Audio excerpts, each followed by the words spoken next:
نفرتاري الزوجة الملكية الرئيسية للملك رمسيس الثاني كانت من عائلة نبيلة وعاشت حوالي 50 سنة من 1300 إلى 1250 قبل الميلاد.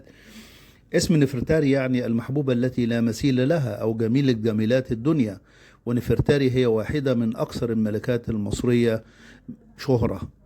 تزوجت نفرتاري الملك رمسيس الثاني في عمر ال15، وظلت طيلة حياتها أهم زوجات الملك العظيم.